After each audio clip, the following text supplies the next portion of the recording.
안녕하세요. 와우넷 가고싶은 파트너입니다. 자, 오늘 증시 어떠셨나 모르겠습니다. 지난주 후반에 굉장히 힘들었던 그런 과정들 이후에 이제 주말 어떻게 보면 이제 미증시가 반등세를 보이면서 금일 같은 경우는 이제 아시아 증시가 전반적으로 반등세를 보였고요. 거기에 따라서 이제 국내 증시도 같이 반등을 좀 하는 그러한 모습이었는데, 뭐 아쉬웠다면 아쉬웠던 부분들도 분명히 남았던 하루였던 것 같고요. 뭐 긍정적으로 볼 수 있는 여지도 일부 포함이 되어 있는 그러한 모습이지 않았나라고 좀 요약을 해볼 수가 있을 것 같아요. 그런데 일단 금일 좀 말씀을 제가 드리고 싶은 거는 이제 제가 예전에는 이제 종목들에 대해서 많이 말씀을 드렸었습니다.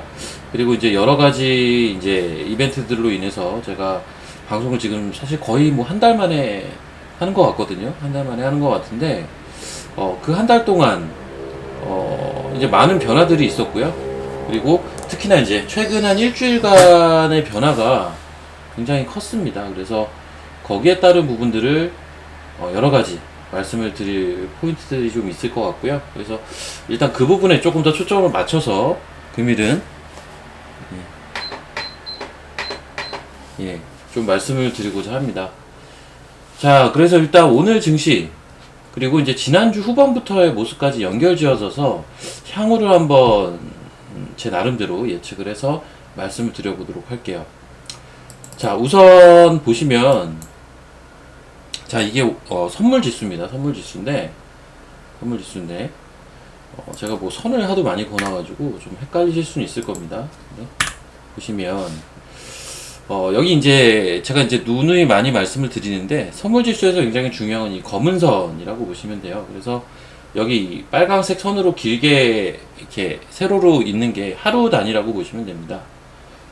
이걸 조금 더 이제 확장 지어서 볼게요. 확장 지어서 보면 이 검은색 선의 흐름을 한번 따라가 보실 필요가 있다라고 보여져요. 이 검은색 선의 흐름을 쭉 보시면 전반적으로는 계속 내려가는 흐름들을 이 7월 7일까지는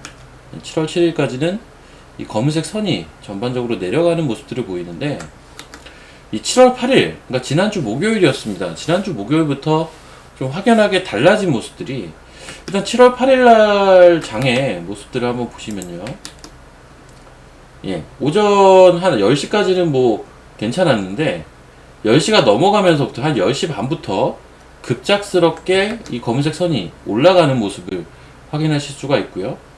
이 시점에 지수가 이제 급격하게 이렇게 하락하는 모습들이 잡힙니다. 이 검은색 선이 올라오면서 이제 하락하는 모습이 이렇게 잡히게 되고요.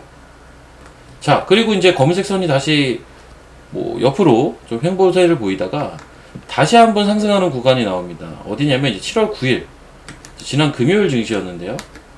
지난 금요일, 제가 이 시간을 정확하게 기억을 하는 게 9시 20분경이었어요. 9시 20분경부터 외국인들이 강하게 미결제를 쌓으면서 또 들어오는 모습들을 보여줍니다. 그래서 미결제가 이만큼이나 증가했어요. 이만큼이나 증가를 했고, 지수도 이만큼이나 이제 하락을 하는 이러한 모습들을 지난 금요일날 보여줬습니다. 9시 20분이니까 거의 장 초반 아주 잠깐을 제외하고는 지속적으로 다시 한번 미결제가 증가를 하면서 지수가 하락을 하는 그러한 모습을 보였어요. 자, 그러면 일단 이 부분에 대해서 한번 짚고 넘어갈 필요가 있을 것 같아요. 자, 지난주 목요일과 이제 금요일 장에 대한 모습인데, 이렇게 이제 그 검은색 선이 급등을 하면서 지수가 하락하는 모습들이 잡혔단 말이죠.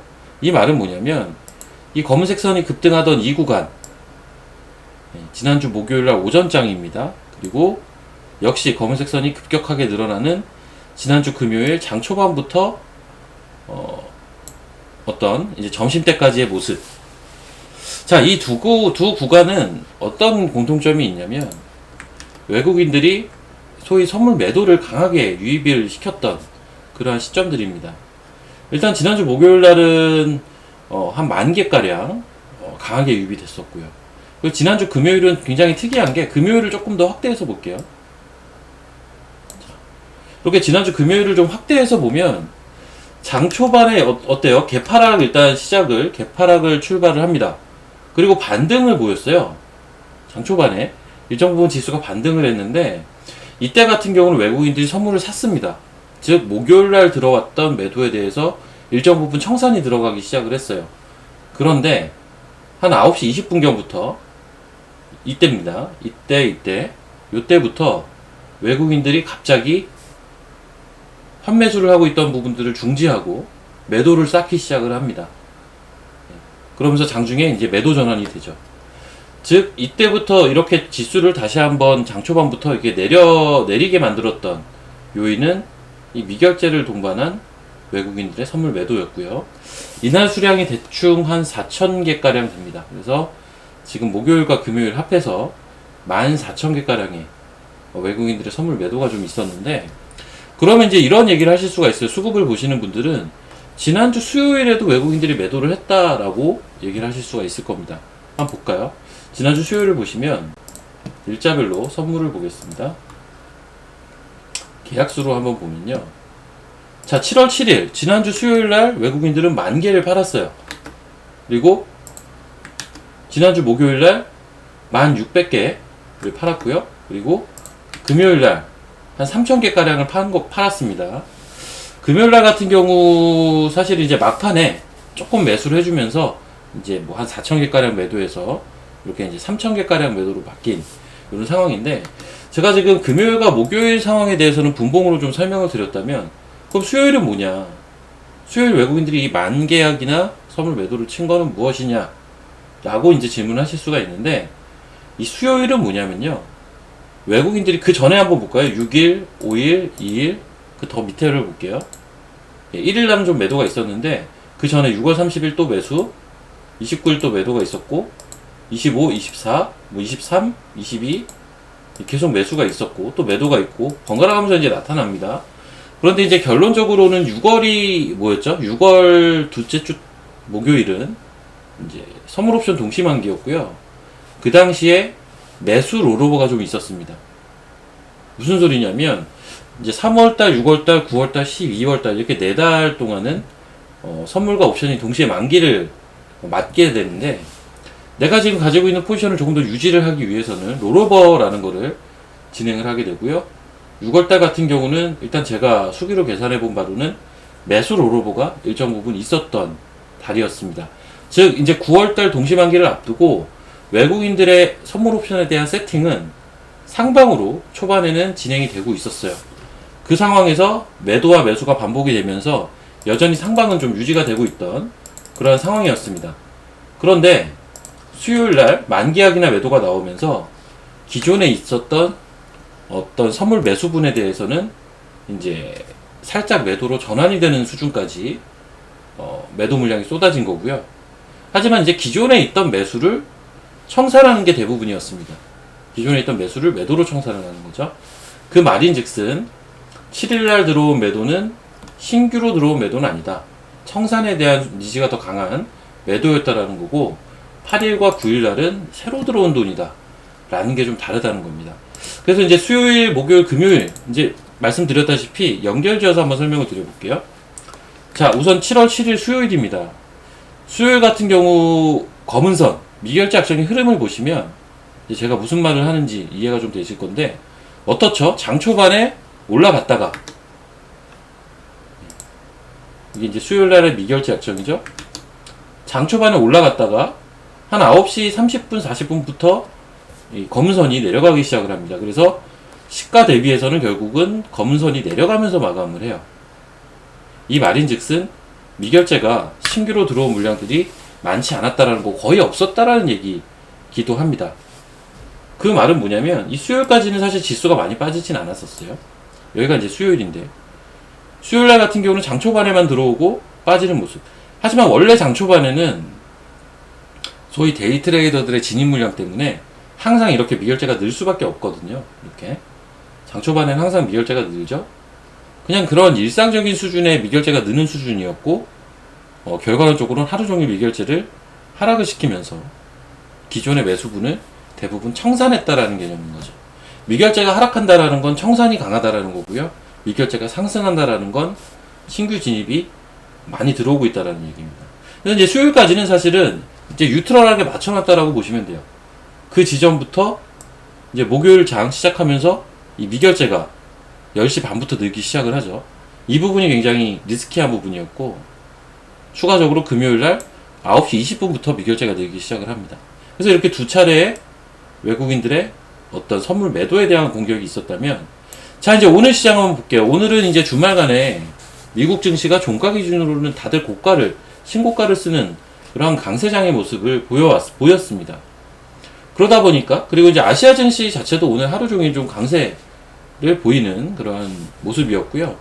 아침에 시가부터 갭상승을 하는 그러한 양상으로 시작을 합니다. 그리고 거의 뭐 일직선과도 다름없는 지수의 흐름을 보여줍니다. 시가의 갭상승한 이후에 왜 이런 흐름이 보였을까를 말씀을 드려볼게요. 자, 오늘의 외국인들의 수급은 7,686계약 매수입니다. 7,686계약 매수죠. 자, 오늘 미결제 약정이 어땠습니까? 오늘 미결제 약정은 별 요동이 없었죠. 플랫하게 이렇게 움직였고, 제가 아까 뭐라고 했죠? 장 초반에는 데이 트레이더들의 물량 때문에 항상 미결제는 증가한다. 10이면 9 이상은 미결제가 장 초반에는 무조건 증가함에도 불구하고, 오늘 같은 경우는 아침부터 미결제가 감소를 했어요. 그 말인즉슨 기존 최근에 들어왔던 물량의 청산 물량이 아침부터 데이 트레이더들이 진입하는 그 수준보다 압도적으로 나타났다라는 겁니다. 청산에 대한 니즈가 굉장히 강했다라는 건데, 무엇을 청산했느냐? 외국인들이 기존에 목요일과 금요일날 매도를 했던 선물 매도분의 상당 부분, 금일 7,600계약 정도 순매수를 했으니까 매도의 상당 7,000계약 수준의 매도했던 물량들을 오늘 환매수를 하면서 미결제를 감소를 시켰다라고 보시면 되겠죠. 그래서 장 초반에보다 결국 종가가 미결제가 이렇게 감소를 하면서 마감을 하는 그러한 모습을 오늘 띄었고요. 자, 이제 앞서 이제 말씀드린 대로 오늘 왜 그러면 플랫하게 지수가 움직였을까? 지수의 굴곡 자체가 굉장히 없었거든요. 431포인트 정도를 기준으로 해서 아래 위로 굉장히 좁은 폭의 그러한 등락을 보였는데, 이건 이렇게 한번 또 설명을 드릴 수가 있을 것 같아요. 어떻게 설명을 드릴 수가 있냐면, 자, 우선 기술적으로는 자, 이 녹색 원들을 일단 지워보겠습니다. 자, 지난주 목요일은 그냥 이렇게 하락을 한 거고요. 아침부터 이렇게 하락을 한 거고요. 지난주 금요일 같은 경우는 어땠냐면, 아침에 갭이라는 게 이렇게 발생을 합니다. 이 갭이라는 게 발생을 해요.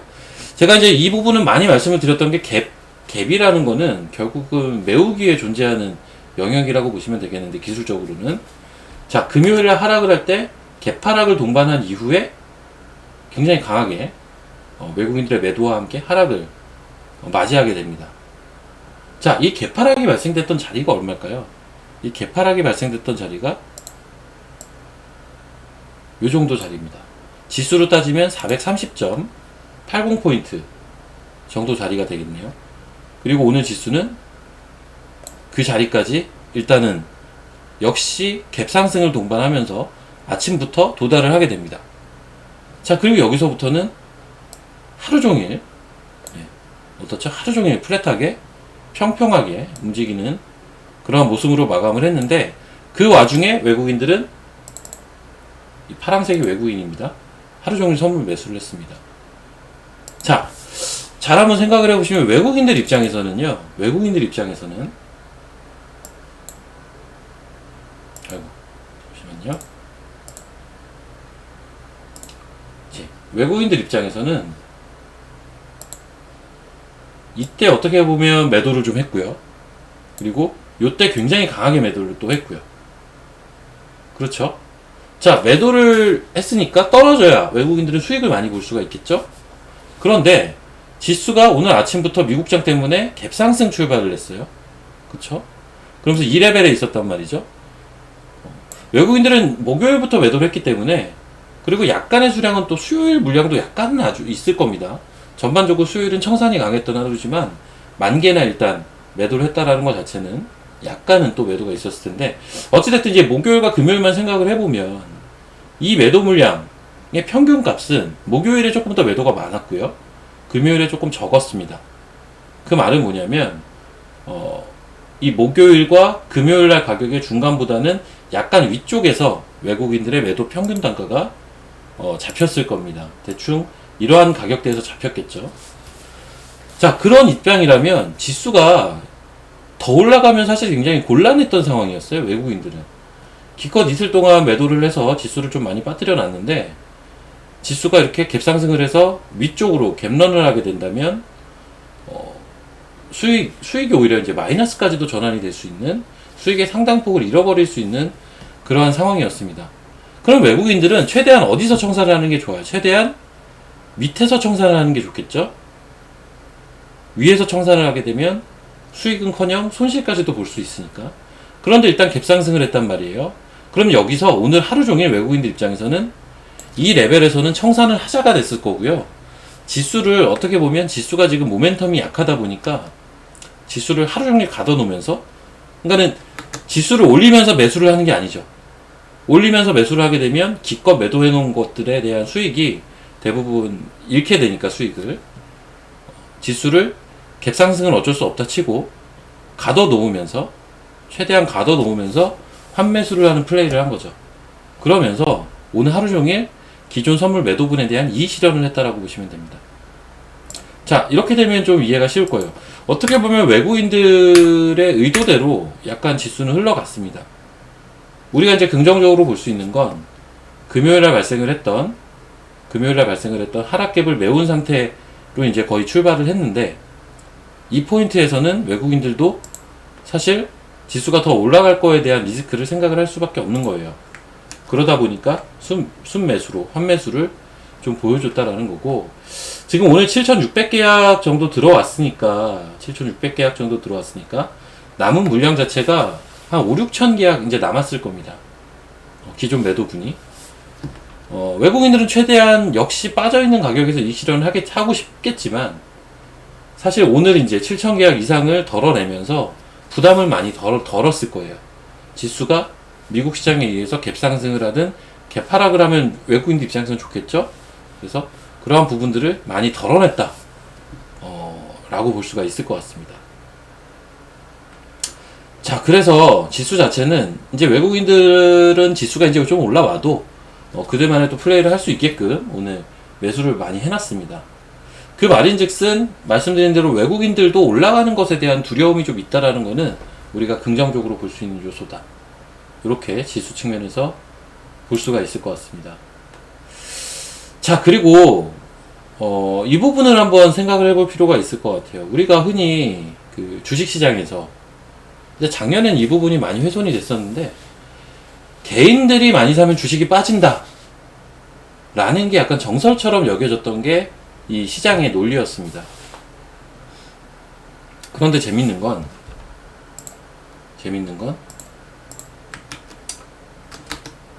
지난주 금요일날, 그리고 수요일, 목요일, 금요일 계속 마찬가지입니다.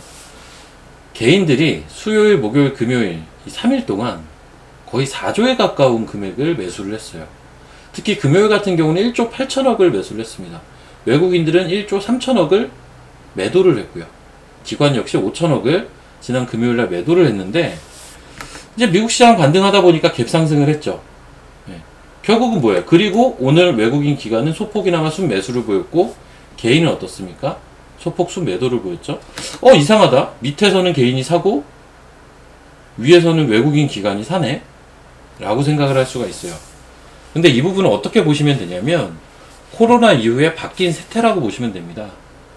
코로나가 증시에 가장 크게 영향을 준 거는 뭐니 해도 유동성이에요. 지금 시중에는 아직 유동성이 많은 상황입니다. 자, 이러한 유동성의 시장이라는 거는 변함이 없어요. 그러한 내에서 불과 얼마 전까지 어떤 우려가 많았죠? 테이퍼링에 대한 우려가 많았죠. 테이퍼링, 그리고 금리 인상. 이 테이퍼링과 금리 인상으로 가기 위해서는 경기가 살아나줘야 되고, 고용지표라든지 물가지표를 봐야 된다. 그래서 우리가 미국 국채금리가 지속적으로 상승을 할 때 경계심을 많이 보여왔던 게 사실이죠. 자, 그런데 이게 얼마 지나지 않아서 지금은 시장이 보는 중요한 어떤 요소 자체가 바뀌었습니다. 과거에는 테이퍼링을 굉장히 중요하게 보고 여러 가지 다른 지표들을 이 테이퍼링이라는 큰 이슈에 맞춰서 생각들을 많이 했다면 지금은 트리거가 발생을 했어요. 그 트리거는 델타 변이 바이러스가 트리거가 됐다라고 보시면 될 것 같고, 이로 인해서 시장이 우려하는 건 뭡니까? 경기 회복 지연이에요. 앞서는 테이퍼링이었는데 지금 우려하는 건 경기 회복 지연입니다. 그러다 보니까 참 웃기게도 테이퍼링에 대해서 걱정을 많이 할 때는 국채금리가 올라갈 때마다 지수가 빠졌다면, 경기 회복에 대해서 걱정을 하는, 그 속도에 대해서 걱정을 하는 지금은 국채금리가 오히려 올라가야 상승을 하고 국채금리가 하락을 할 때 시장은 빠지는 그러한 역으로 된 모습들이 나타나고 있습니다. 이게 이제 국채금리가 올라도 문제, 떨어져도 문제라고 하는 게 아니라 그때 당시에 시장이 집중하고 있던, 시장이 리스크라고 생각을 하고 있던 요인이 무엇이냐에 따라서 국채금리의 움직임에 따라서 시장이 반응하는 게 달라지는 거라고 보시면 되겠고, 그렇다면 지금 어쨌든 현재 증시가 우려하는 건 델타 변이로 인한 경기 회복 지연이고요. 그러다 보니까 국채금리가 하락을 할 때마다 진짜 경기 회복이 지연되는 거 아니야 라는 우려를 시장이 보여주고 있다라고 보시면 될 것 같습니다. 자, 그래서 지금 제가 말씀드린 부분들을 조금 요약해서 간략하게 좀 말씀을 드리면, 자, 과거에는 불과 얼마 전까지만 해도 테이퍼링이 가장 큰 리스크였다면 지금은 경기 회복 지연을 걱정하는 타이밍이고, 이 계기가 된 트리거는 델타 변이 바이러스를 비롯한 변이 바이러스의 확장입니다. 자, 어떤 얘기인지 아시겠죠? 사실은 테이퍼링 같은 경우는 제가 이제 그런 얘기를 많이 했을 거예요. 테이퍼링만 이슈가 됐을 때는 시장이 이를 이겨내고 굉장히 강한 추세를 보일 가능성을 제가 많이 설명을 드렸을 겁니다. 오히려 테이퍼링 같은 경우보다는 이 이후에 발생하게 될 금리 인상 시점에 다시 한번 흔들릴지언정, 지속적으로 몇 달 동안 제기됐던 테이퍼링 때문에 시장이 흔들리는 건 굉장히 제한적이다 라는 얘기를 많이 했는데, 이 경기 회복 지연은 조금 얘기가 달라요.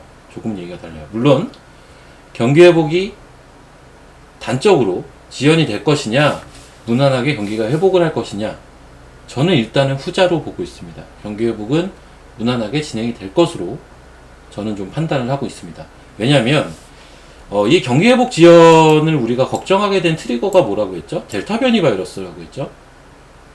그런데 우리가 이제 이 생각을 해볼 수가 있어요. 지금 이번 주말에 보면 유로컵이 열렸습니다. 영국에서. 그리고 윈블던 테니스 대회도 열렸어요. 네, 유로컵 같은 경우를 보니까 우리가 잘 알고 있는 탐 크루즈 같은 경우도 경기장에서 마스크 없이 관람하는 모습이 좀 있었고, 사실 그 장면을 이제 저도 이제 녹화본으로 좀 봤는데, 녹화본으로 보니까 경기장에 사람들이 바글바글 한 그러한 모습을 보여주고 있습니다. 우리나라 같은 경우는 조금 다르잖아요. 우리나라 같은 경우는 최근에 잘 한번 돌이켜서 보시면 그 환자들이 막 넘쳐나는, 그러니까는 그 진단을 하기 위해서 길게 줄을 서 있는 그러한 사진들이 돌아다니고, 환자 수가 계속 신고가를 갱신을 하고, 이러한 모습들이 최근 우리나라의 모습이잖아요. 그리고 오늘부터는 이제 그 거리두기가 조금 더 강화가 되는, 그래서 오후 6시 이후에는 이제 2명이 넘어가는 사람들끼리는 만나지 못하는 그러한 지금 봉쇄 조치를 또 하고 있잖아요. 사실은 굉장히 다르다라는 거죠.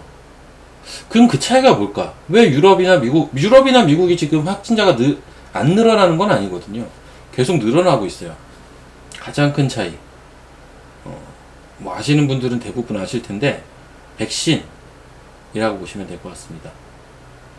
오히려 지금 선진국들도 유럽이나 미국에서도 계속 얘기가 나오는 건 뭐냐면, 경기 회복이 지연이 될 그러한 부분들을 미연에 방지하기 위해서 어떻게 보면 거기에 초점을 더 많이 맞추고 있다는 거죠.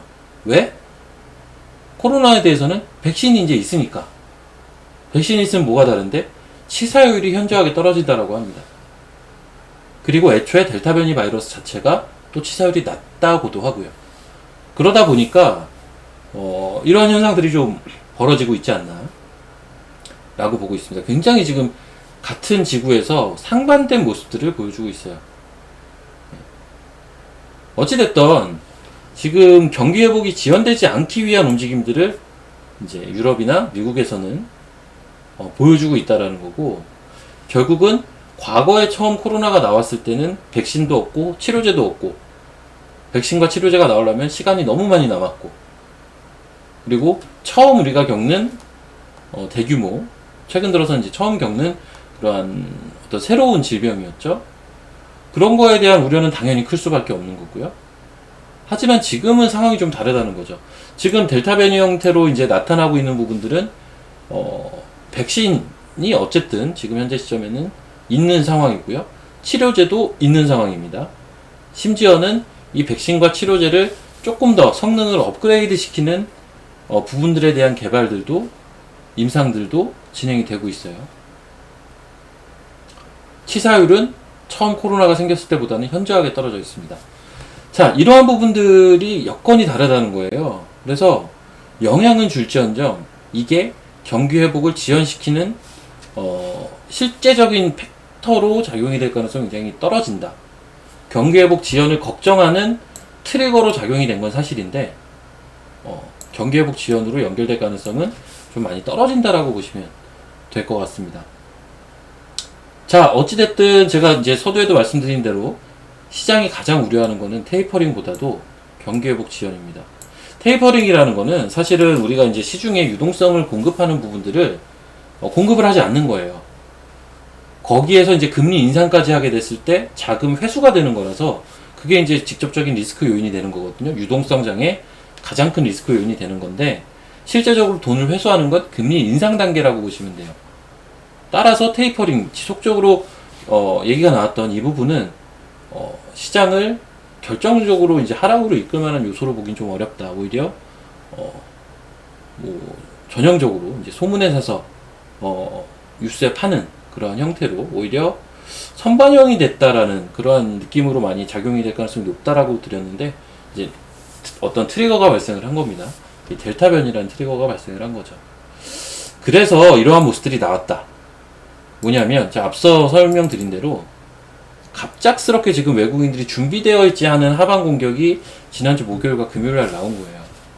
수요일 같은 경우는 기존의 상방을 청산하는 흐름이 나왔고요. 그러면 수요일, 목요일, 금요일 연결지어서 보면 수요일 날은 상방 들고 있던 거를 빠르게 청산을 하고, 목요일, 금요일 단기적으로 빠르게 하방에 대한 공격이 들어온 거고요.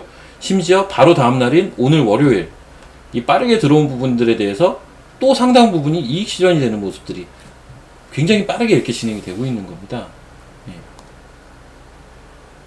자, 그렇다면 결론은 뭐냐? 일단은 이렇게 보시면 될 것 같아요. 모든 일에는 이제 순서가 있어요. 지수가 움직이는 것도 사실은 순서가 있습니다. 무슨 소리냐? 애초에 지난주 화요일까지는 7월달, 8월달 장, 특히 7월달 장에 대해서 우리가 충분히 기대할 만한 여지가 굉장히 높았다. 왜냐면 외국인들은 상방에 대한 포지션을 어느 정도 구축을 해 놓고 있었고, 최근 들어서 관련된 그 지수 관련주들의 움직임도 조금씩 순환되면서 나타나고 있었기 때문인데, 수요일부터 얘기가 조금씩 달라진 거예요. 수요일날 청산분이 굉장히 많이 나왔고, 심지어 목요일, 금요일은 하락에 대한 일정 수준의 선물 매도까지 발생을 했습니다. 앞서 말씀드린 기존 테이퍼링 이슈에서 경기 회복 지연에 대한 이슈로 델타 변이 바이러스라는 트리거가 발생을 하면서 넘어가면서부터죠. 자, 그러면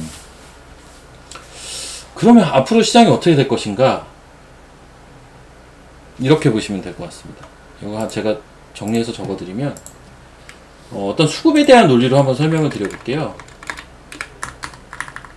자, 외국인 선물 수급 논리로 한번 설명을 드릴 텐데, 기존, 그러니까 뭐죠? 상방 포지션 세팅 이렇게 되면 지수는 상승에 유리하겠죠. 그리고 반대로 하방 포지션이 세팅이 됐을 때는 지수는 하락에 유리하겠죠. 근데 지수가 제가 어떤 과정을 거쳤다고 했죠? 기존의 상방 포지션에서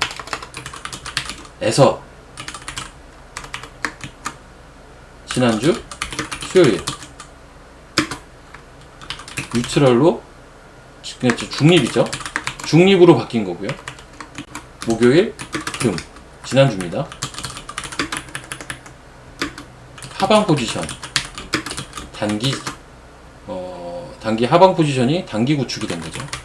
그리고 어때요? 오늘 월요일이죠. 지난주 목금 설정된 하방 포지션의 상당 부분 청산 이렇게 지금까지 흘러간 거잖아요. 지수가 여기서 상승 쪽으로 추세를 만들려면은 어떤 모습이 나와야 될까요? 이 상당 부분이 아니라 목금에 들어왔던 것들이 다 청산이 돼야 됩니다. 일단 어떤 부분 과정들이 있어야 되느냐, 향후에 하방 포지션 모두 청산. 그 다음 뭘까요? 하방 포지션만 청산이 되면 올라가나요? 그것도 아닙니다. 애초에 모습은 뭐예요? 상방 포지션이었잖아요. 상방 포지션 세팅까지 들어가야 됩니다. 이러고 나야 수급적으로는 상승 추세 형성이 가능해집니다. 이 과정이 지금 앞으로 발생을 해야 지수가 추세를 타고 올라갈 수 있다는 건데, 이 하방 포지션은 물론 지금 오늘 상당 부분 청산을 했으나 아직도 남아있고, 심지어 상방 포지션 세팅을 하려면 또 시간이 걸리고요. 그리고 나서 올라가려면 어떻겠죠? 이거는 단기에 해결될 문제는 아닙니다. 시간이 필요하다는 거예요. 하방 포지션을 다 청산하고 다시 상방으로 세팅을 하기 위한 시간이 필요해요. 결론, 시간이 필요합니다. 상승 추세를 제대로 하기 위해서는 지금은 어쩔 수 없이 시간이 필요해요. 따라서 지금 시장은 어떻게 보는 게 맞을까요?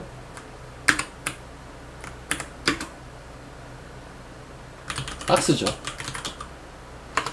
너무 뻔한 얘기일 수는 있어요. 하지만 어쩔 수가 없는 게 돌발 변수가 발생을 하면서 이러한 현상들이 나타난 겁니다. 앞서 언급드린 이러한 이슈들이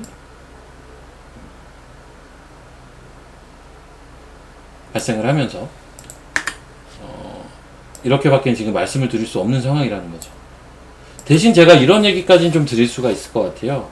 이 박스권의 모습을 어떻게 형성하느냐에 따라 다르겠으나,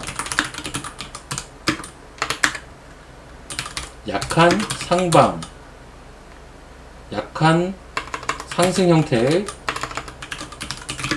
박스권 정도로 보고 있습니다.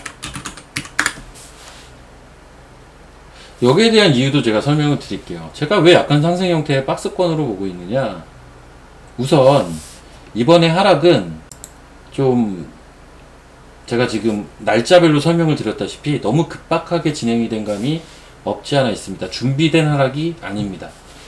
준비된 하락이 아닌 거는 길게 갈 수는 없어요. 그렇기 때문에 결국 박스로 돌아간다는 얘기인데, 박스로 다시 돌아올 수 있다는 얘기인데, 이 트리거가 됐던 게 코로나였다면 더더욱, 지금 우리나라 같은 경우는 뭐 4단계를 하고 있지만 결국 이것도 다시 한번 이제 확진자가 줄어드는 과정들이 추후에 발생이 되겠죠. 그런 과정이 나오면서 어떤 지금 우리나라 증시의 어떤 단기적인 하락 요인으로 작용됐던 가장 큰 요소인 코로나 자체가 증시에 끼치는 영향 자체가 많이 축소가 될 겁니다. 그러면 결국 방향은 어찌됐든 간에 윗방향으로 잡겠죠. 물론 제대로 된 추세가 나오려면 또 시간이 필요할 겁니다. 하지만 어찌됐든 박스를 그리더라도 윗방향으로 저점이 올라가는 박스를 그릴 가능성이 높습니다. 그래서 지금 뭐 지나친 우려도 그리고 지나친 긍정도 할 필요가 없는 그런 시장이 아닌가라고 결론적으로는 좀 판단을 내려드릴 수가 있을 것 같고요. 추가적으로 이제 섹터에 대한 고민도 많이 하실 겁니다. 그런데 제가 이제 애초에 성장 섹터를 바라라는 얘기를 많이 했는데 이렇게 보시면 됩니다. 그대로인데 최근에 지난주에 한번 보시면 뭐 최근에 강한 섹터들을 한번 읊어볼게요. 최근에 강한 섹터들. 일단 우리가 많이 하는 섹터 중에서는 2차전지가 굉장히 강했죠. 2차전지 같은 경우 보시면 지금 뭐 에코프로 BM, SKC, 뭐 오늘 뭐 포스코 케미칼도 그렇고 최근에 첨보, 그리고 뭐 신흥 SEC 장비주죠. 자, 이러한 각각의 종목들이 지금 전부 신고가를 가는 종목들이 굉장히 많이 발생을 하고 있습니다. 많이 발생을 하고 있어요. 자, 근데 이제 그만큼 시장에서 시장이 단계적으로 좀 눌리더라도 굉장히 강했다라는 건데 뭐 그 밖에 또 섹터가 뭐예요? 메타버스 굉장히 지금 강하지 않나요? 메타버스? 메타버스는 오늘 시장에서도 굉장히 강했습니다. 자, 그리고 또 강한 섹터들 뭐가 있죠? IT 같은 경우는 대형주보다는 소부장 쪽에서 일부 종목들 신고가 부근으로 가고 있습니다. 그리고 바닥에서 굉장히 강하게 터닝을 보여주고 있고요. 초대형주인 삼성자이닉스는 좀 쉬고 있죠. 하지만 밑단에 있는 종목들, 오늘 같은 경우는 DBI텍이라는 종목이 굉장히 강했었고요. 최근에 일부 종목들 신고가 부근에서 움직임이 나와주고 있습니다. IT 소부장 일부 종목들. 자, 그리고 오늘은 좀 하락을 했지만 최근에 또 신고가를 갔던 섹터가 있어요. 우주항공입니다. 오늘은 주말간에 어떤 재료 노출에 대한 의미로 좀 하락한 감이 좀 강한데 우주항공 이러한 섹터들도 최근에 굉장히 강했습니다. 그리고 물론 코로나가 핑계가 되겠지만 바이오 최근에 좀 강한 모습들을 보여주고 있죠. 더 압축해서 보면 게임도 최근에 카카오 게임즈를 비롯해서 강한 모습들을 보여줬죠. SM을 비롯한 엔터도 마찬가지입니다. 근데 사실 엔터 같은 경우는 이제 메타버스의 또 하나의 한 부분으로 또 볼 수는 있겠는데 어찌됐든 제가 지금 언급한 섹터의 공통점은 딱 하나예요. 얘네들의 공통점은 뭐냐? 성장주라는 겁니다. 성장주. 멀티플이 높은 성장주라는 거예요. 물론 이제 오늘 시장 같은 경우는 철강주도 강했어요. 철강주도 강하고 미국 시장에서 최근에 하락폭이 있었던 종목들이 더 강하다 보니까 지난 주말에 거기에 대한 반등이 있으면서 사실 아침에 지수 반등할 때 2차전지가 또 약하기도 했었습니다. 지난 금요일날 굉장히 강했던 섹터죠. 하지만 전반적으로 최근의 흐름만 놓고 보면 2차전지, 메타버스, IT 소부장, 우주항공, 바이오, 게임, 엔터 대표적인 성장주들만 지금 굉장히 강한 모습들을 보여주고 있다는 건데 왜 이런 현상이 펼쳐질까를 한번 고민해 볼 필요가 있어요. 왜 이런 현상이 펼쳐질까? 얼마 전에 몇 달 전에 가치주가 강할 때 소위 말하는 뭐 철강, 조선, 해운 뭐 이런 것들이 강할 때 등등이 강할 때의 특징이 뭐였냐면 이때 관심사는 테이퍼링이었습니다. 테이퍼링이었어요. 원자재 가격이 쭉 올라오는 과정들, 즉 물가가 상승하는 과정이 진행이 되다 보니까 물가가 너무 가파르게 상승을 하니까 테이퍼링에 대한 우려가 시장을 지배할 때였고 그때 가치주가 강했습니다. 지금은 경기 회복에 대해서 시장이 우려를 하는 몇 달 전과는 굉장히 전혀 다른 상반된 이슈로 지금 시장이 우려를 하는 거거든요. 자, 경기에 물음표가 달리게 되면 증시는 항상 성장주가 시장을 리딩하게 됩니다. 과거엔 항상 그래 왔어요.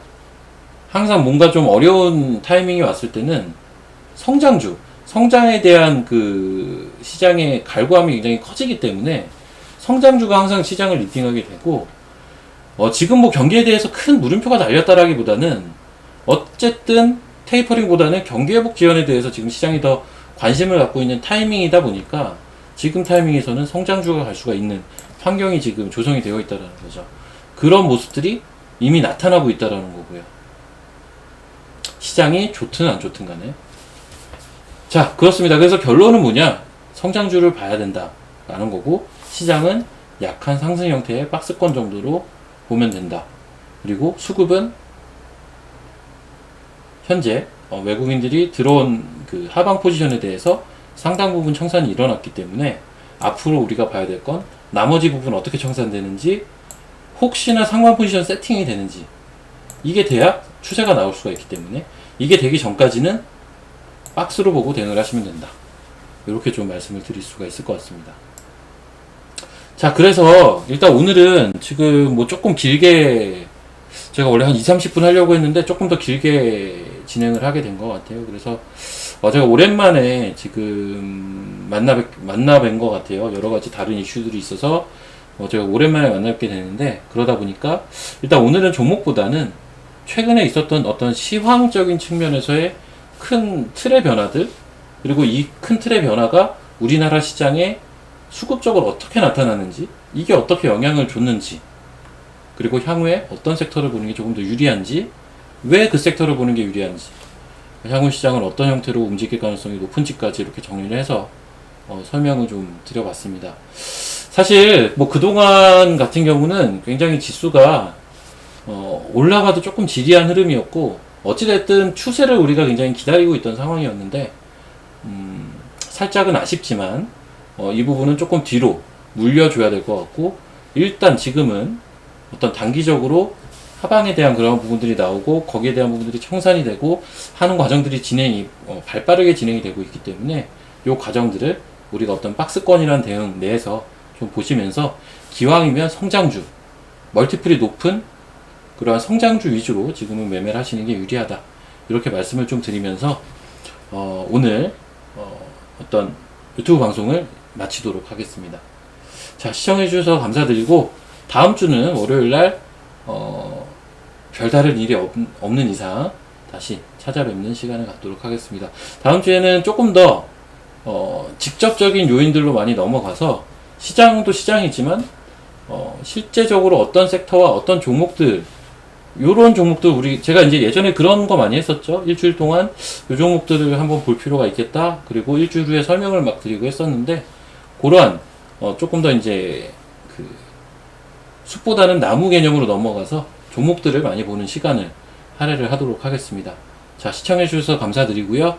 시장 너무 두려워할 건 없을 것 같습니다. 다행히도 오늘 뭐 다행인 모습도 시장이 표출을 해줬고, 약간의 또 생각할 부분도 만들어줬지만, 어찌됐든 간에 오늘 미국 시장의 도움이 물론 컸는데, 이러한 정도의 외국인들이 청산이 이루어졌다라는 건 그래도 다행이라고 볼 수가 있을 것 같아요. 그래서 그러한 부분들에 우리가 또 좋게 받아들일 수 있는 건 받아들이고, 그렇다고 마냥 좋게 볼 건 또 아니고, 적절한 이러한 안배를 하면서 시장을 보시면 될 것 같으니까, 너무 우려는 하지 않으셔도 괜찮은 흐름들이 아닌가, 이렇게 정리를 하면서 이제 마치도록 하겠습니다. 시청해주셔서 감사드립니다.